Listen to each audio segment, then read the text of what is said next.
In my last video, I ventured to the land of Japanese cuisine in Texas and made my friend watch weird anime in public.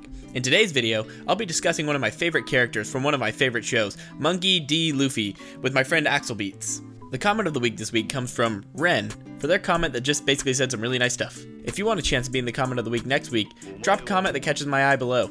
Make sure to like, comment, subscribe, and hit the bell icon so you never miss an upload. And with all that out of the way, let's get into this video. Right off the bat, I should say, I'm pretty biased towards this series. One Piece is my favorite manga, and maybe even one of my favorite works of fiction. I think that a pretty sizable reason for this is that I just love the characters so much. Each of the characters is injected with a little bit of something extra that makes them stand out from their traditional shonen counterparts. This obviously extends to Luffy as well, which is important because, well, he's, the main character guy. What I love about Luffy as a protagonist is a bit hard to pin down, but I think I can break it down into 3 parts. His ability to stay positive, his determination, and his simplistic view of the world around him.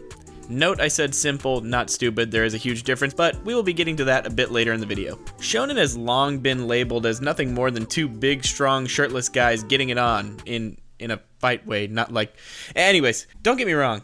I like the over-the-top fight scenes in anime, but I feel like as time goes on, I'm looking for what makes a character interesting and relatable instead of me wanty punch punch. When it comes to talking about characters that have as much going on as Luffy, some things seem rather trivial and like they wouldn't have much going for them. One of those things is Luffy's patented positivity. Luffy's positivity is not always rational. In fact, his over-positivity is often put in check by other members of the crew like Zoro or Sanji. This dynamic is crucial because Luffy's positivity can sometimes be a detriment, even though it mostly pans out in his favor or at least ends up neutral. Positivity is a large factor for why Luffy, and by extension the Straw Hats, are such successful pirates. In the beginning of the show, if it weren't for his innate positivity, the crew would have never gotten off the ground in the first place. People gravitate towards Luffy because in this otherwise bleak world, his simple yet impossible outlook and dreams associated with that outlook inspire them to chase their own dreams. Many people in One Piece have the same attitude that Kobe had at the beginning of the series. Kobe had been beaten down so much that he, understandably, had all but giving up on ever chasing his dreams. I think this point is so important because this is so relatable to our world as well. How many people do you know that have dreams but have been told their whole lives that their dreams are unrealistic and that they should just stick to accounting or whatever? This is the same thing that happened to Kobe. He wanted to be a Marine, but this fat bitch But Alvida and the other pirates on the crew were constantly telling him how stupid he was and telling him that he would never amount to anything other than being a cabin boy on their ship. If Luffy would have never came around and shared his positivity and aspirations with Kobe, he would be exactly where he was at the beginning of the story right now. Another reason why I love Luffy is his unmatched determination. Like I've said before, a lot of other shonen main characters have a lot of determination, but I feel like Luffy goes above and beyond in this category. I mean, you have to have a lot of determination to be a pirate, sure, but to become king of the pirates, you have to have more determination than not just only the pirates, but everybody else in the entire world. Luffy has been beaten to near death multiple times, not only in the show, but even in the same arc sometimes, but never wavers in his steadfast belief that he will become the king of the pirates one day. There are many people who in the past had aspired to be the king of pirates, but when they are tested once or twice, they decide they can't do it, like Moria. But Luffy doesn't dwell on his losses for too long, if at all. When someone very important to him is fisted, he is understandably devastated for a few days, and it seems like his indomitable spirit had been broken. But with only a couple of quick pep talks, Luffy is back on track and begins working again at accomplishing his dream. This sheer determination is not only inspiring to the people close to him in the show, but also to those of us that are watching/reading. Imagine having so much determination that nothing can break your will completely and make you give up on your dreams. Well, you don't have to imagine it, just look at Luffy. Sometimes I want to give up on YouTube because I lose a couple subscribers or something, but Luffy refused to give up on his dreams of being the Pirate King, so why should I give up on that? You get the logic. Side note, Luffy would be the greatest YouTuber of all time. Luffy just continues to push forward no matter what. My third main reason for why I like Luffy so much is his simplicity. You may hear the word simplicity and think that is inherently a bad thing, but when it comes to Luffy, it's one of his biggest strengths. You never have to wonder what Luffy is trying to accomplish or if he's trying to trick you in some capacity because, well, you could just ask him and he's likely to tell you. In a world where people are lying to you at every turn, Luffy is a breath of fresh air in that he almost never lies and is a fairly straight shooter. Anything from something as seemingly complex as his morality to the food he likes is all based off of his simple demeanor. Luffy's simplicity also extends to how he treats people and the world around him. He doesn't care if you're the lowest of the low or one of the Gorosei. He'll treat you the same either way. You mess with his friends, you're in trouble. You show him or his friends some kindness, you're an ally for life. You give him a little bit of meat and you don't even want to know. This simplistic view of the world is refreshing because, unlike Goku, Luffy isn't a complete and utter idiot, he is just simple. He is both one of the most powerful people in the One Piece world and a silly guy who just wants to be free. Luffy isn't tied down by the traditional outlooks of the One Piece world at large. He is only concerned with doing what he wants and protecting his nakama. Okay, now that I've told you what I like about Luffy, I figured this video could use a different perspective, so I invited my friend Axel from Axelbeats to shake things up a bit. Axel?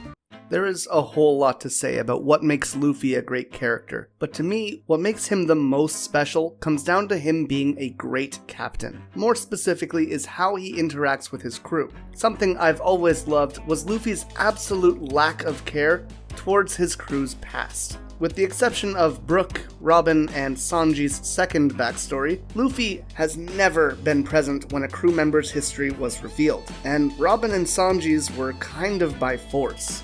But even in those cases, it isn't like he dives into them or goes out of his way to learn about them. For example, when Nojiko explains Nami's story, Luffy straight up walks away. He understands that Arlong probably took over the village, more based on context clues from what was actually happening, but he doesn't want any more information, he doesn't need it. The same thing goes about Sanji and Zeph almost starving to death. And Zoro and Kuina, he just has no idea that most of this stuff even happened.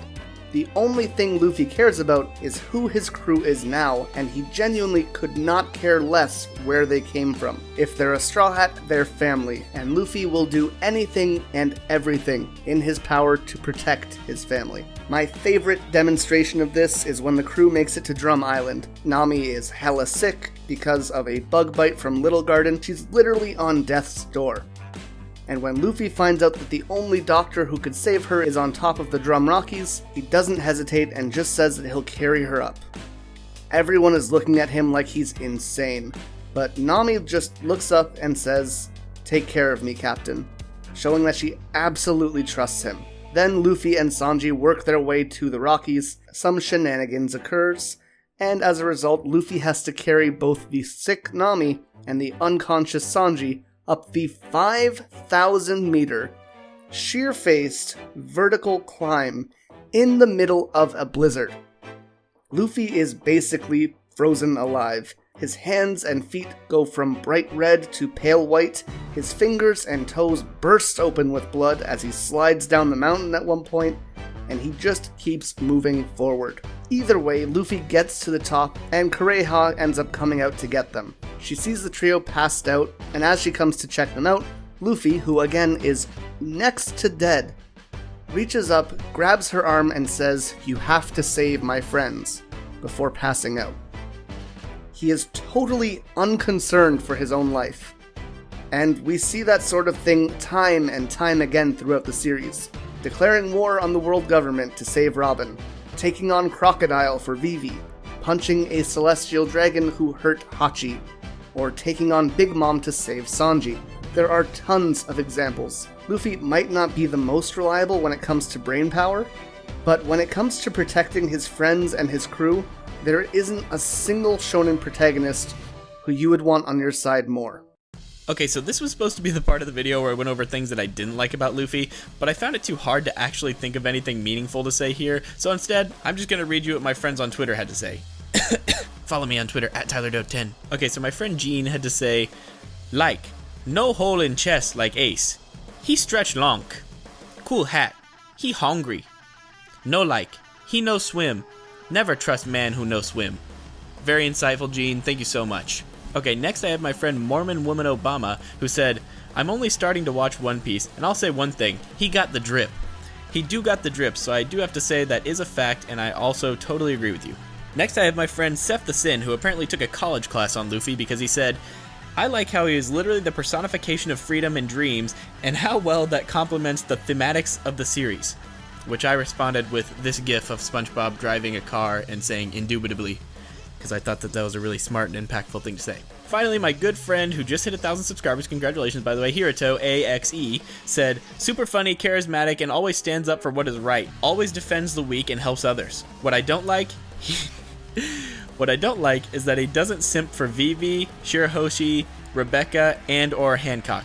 So we all know where Hiruto stands. He's a bit of a simp. That's okay though. We don't hate on simps on this channel. Well, anyways, that pretty much wraps up my character dissection on Luffy. I hope you all enjoyed this video. Seriously, go subscribe to Axelbeats. He just recently made this channel. It's his second channel. I guess he wanted to move everything over from his main channel to a more anime-centric channel.